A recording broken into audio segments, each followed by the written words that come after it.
Okay, so this is the super drywall sanding setup that I use.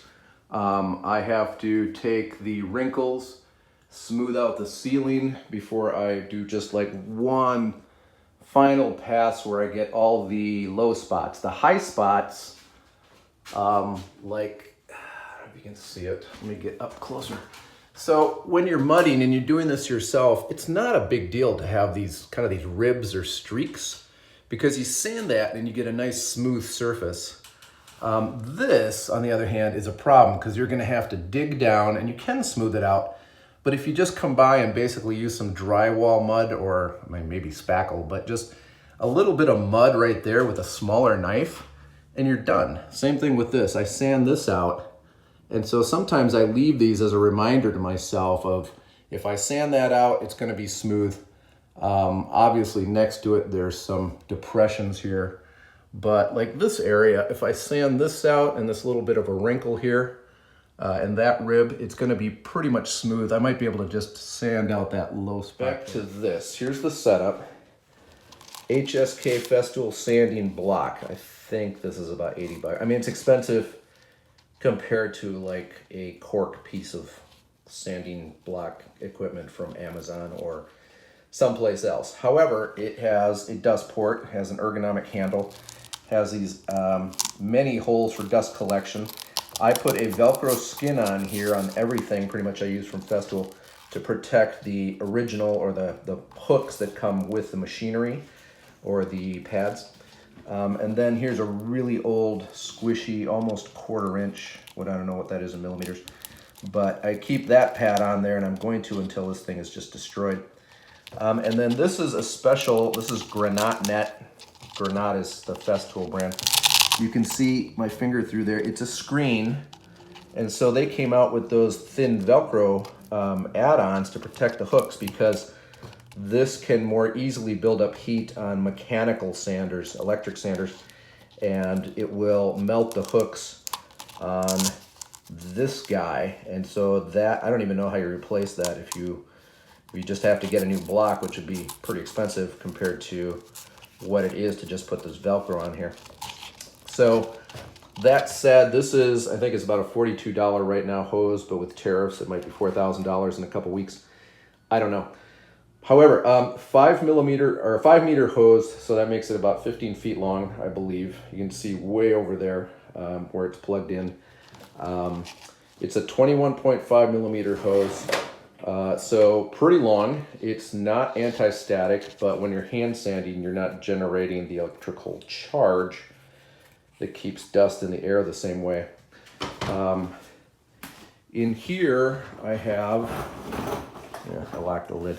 It's the Rockler dust separator. I put some water in there. You can see it swirling around. What happens is there's a couple of elbows that swirl around and create a little tornado running down instead of up.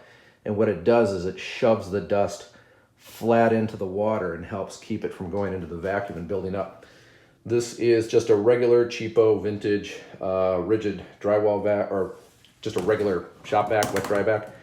It does have one of the better filters, so it's either the blue mid-range filter for drywall dust, or it's the green HEPA grade filter, which each one of those is more money than the regular filter. Like the regular stock filter that comes with it is about $10, and so the blue one is, I say 20, and the green one's 30.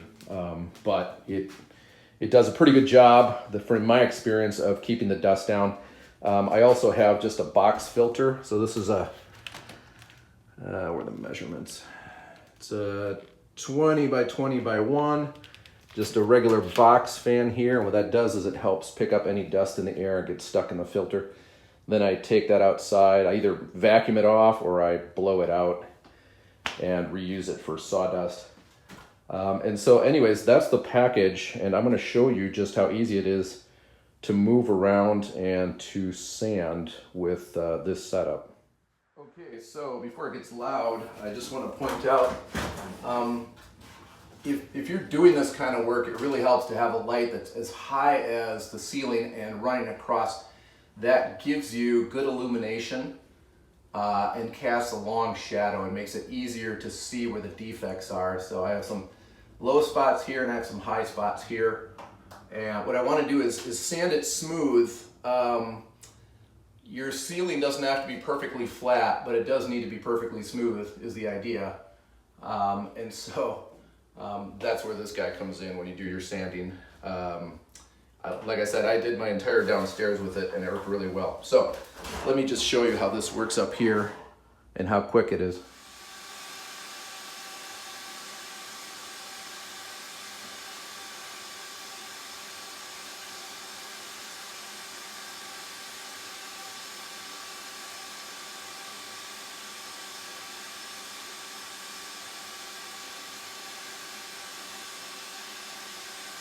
Okay, so would you want to do 3 rooms all at the same time by hand like this? No, I would definitely look at their Planex, which is Festool's big automated sanding head. But if I need to do a small room, you saw how quick it was to take down those lines.